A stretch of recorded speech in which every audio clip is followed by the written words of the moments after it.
You said something 3 days ago, something small. Maybe a joke that didn't land, maybe a sentence that came out wrong, and you've replayed it at least a dozen times since then. You've rewritten it in your head. You've imagined their reaction. You've wondered what they think of you now. And the worst part is, you know it's probably nothing. They've forgotten it, but you can't. That feeling has a name, and the real answer for why you have it is far stranger than you think. It starts about 300,000 years ago. Not with embarrassment, not with social anxiety, not with overthinking. It starts with survival. Your brain is not a modern machine. It is an ancient one. And the part of your brain that obsesses over what other people think of you was not built for office politics or Instagram comments or awkward dinner parties. It was built for something far more dangerous. It was built to keep you alive. Here is the situation your ancestors faced every single day. They lived in small groups, bands of roughly 50 to 150 people. Evolutionary anthropologist Robin Dunbar studied these group sizes across hundreds of hunter-gatherer societies and found something striking. The number was always roughly the same, 150 people. This is now called Dunbar's number. And what it means is that for most of human history, you knew everyone around you, and everyone around you knew you. There was no escape, no moving to a new city, no deleting your account, no fresh start. The people who knew you yesterday were the same people who would know you tomorrow, and the day after that, for your entire life. Now here is the thing that changes everything. In that world, being liked was not a preference. It was a survival mechanism. If the group turned against you, you didn't just feel bad. You died. Alone, you couldn't hunt large animals. You couldn't survive winter. You couldn't fight off predators. You couldn't raise children. Your survival was entirely dependent on your standing within the group. And your standing within the group was entirely dependent on what other people thought of you. So your brain evolved a solution. A powerful, relentless, always-on monitoring system. A part of your mind dedicated to scanning for social signals at all times, watching faces, reading tone, noticing when someone's voice changed, catching the micro-expression that crossed someone's face just a fraction of a second too fast. This system ran constantly, in the background, and it flagged anything that might mean you were losing status, losing favor, losing your place in the group. Psychologists call this the sociometer. Sociometer theory was first developed by psychologist Mark Leary in the 1990s. Leary's central argument was this: self-esteem is not actually about how you feel about yourself, it is a readout, a gauge, an internal meter that tracks how accepted you are by the people around you. When your social standing drops, your self-esteem drops with it. Not because you decided to feel bad, but because your brain is doing exactly what it evolved to do. It is sounding an alarm, and this alarm system is remarkably sensitive. Researchers at UCLA ran a study using a simple virtual ball-tossing game called Cyberball. Participants believed they were playing a digital game of catch with two other players online. After a few throws, the other players stopped throwing the ball to the subject. They were excluded, left out, and what happened inside their brains was extraordinary. Brain imaging showed activation in the dorsal anterior cingulate cortex, the same region that processes physical pain. Your brain registers social rejection with the same neural circuitry it uses to register a punch. This is not a metaphor. When people say rejection hurts, they are describing something real. Your brain is not being dramatic. It is treating social exclusion as a genuine physical threat, because for 300,000 years, it was one. Now fast forward to today. The group of 150 people is gone. You have hundreds of contacts in your phone, thousands of followers online. You interact with strangers every single day. People whose opinions of you have essentially zero consequence for your survival. The colleague who seemed annoyed at your comment in the meeting. The person at the coffee shop who didn't smile back. The friend of a friend who didn't respond to your message. None of them are going to expel you from the tribe. None of them are going to leave you alone in the savannah.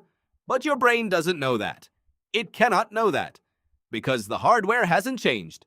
This is what scientists call an evolutionary mismatch. Your ancient social monitoring system is running in a modern environment it was never designed for. And the result is a brain that is scanning for threats that aren't there, replaying conversations that don't matter, worrying about the opinions of people who have already forgotten the interaction entirely. Neuroscientist Matthew Lieberman at UCLA spent studying the social brain. His research showed that when your mind is not actively focused on a task, it defaults to thinking about people, other people's thoughts, other people's feelings, other people's reactions. Your resting brain is a social brain. It is rehearsing interactions, reviewing past ones, predicting future ones. Not because you are insecure, not because you are weak, but because this is what your brain considers its most important work: monitoring and managing your place in the social world. There is a specific cognitive pattern that makes this worse. It is called the spotlight effect. Psychologist Thomas Gilovich at Cornell has studied it extensively. The spotlight effect is the tendency to believe that other people are paying far more attention to you than they actually are. When you spill something on your shirt, you feel like everyone notices. When you stumble over a word in a presentation, you feel like the whole room cringes. But research shows consistently that observers notice and remember far less than the person in the spotlight believes. You are the star of your own movie, but other people are too busy starring in their own. So your brain is tracking an audience that isn't watching, running threat assessments on opinions that don't exist. This is the core of social anxiety. This is the engine behind embarrassment, reputation management, the desperate need to be liked. And it is not a character flaw. It is not weakness. It is an ancient tool running on a modern problem. Here is where it gets even more interesting. The same social monitoring system that causes this obsessive self-consciousness also gave your ancestors something extraordinarily useful. It made them deeply skilled at reading other people. Humans are the most socially intelligent species on the planet. You can look at a stranger's face and infer their emotional state, their intentions, their level of trust. You can detect deception. You can sense when a relationship is shifting. You can feel when a room changes. These abilities are staggeringly complex, and they were built by the same evolutionary pressure that now makes you replay that awkward moment at the party for 4 days straight. The same system that causes the suffering is also the source of the superpower. You cannot fully switch it off, and honestly, you wouldn't want to. People who have damage to the regions of the brain involved in social cognition don't just stop worrying about what others think.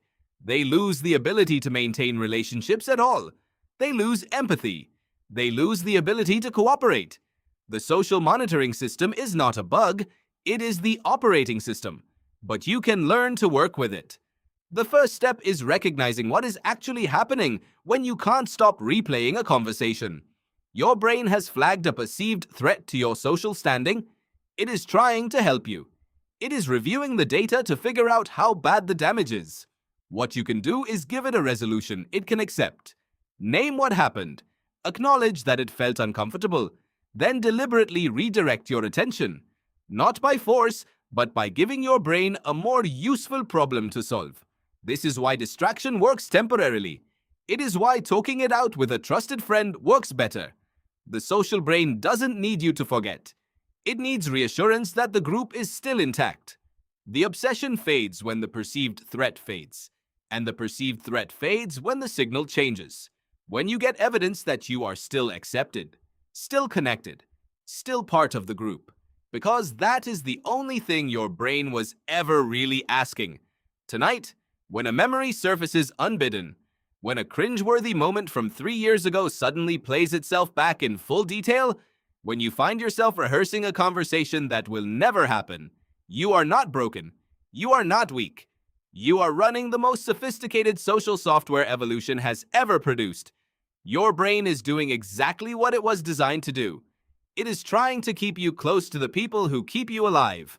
The same brain that is replaying that joke from Tuesday is the reason humans built cities, wrote laws, raised children together, and crossed oceans to find each other. The embarrassment and the connection are the same thing, just different ends of the same ancient wire.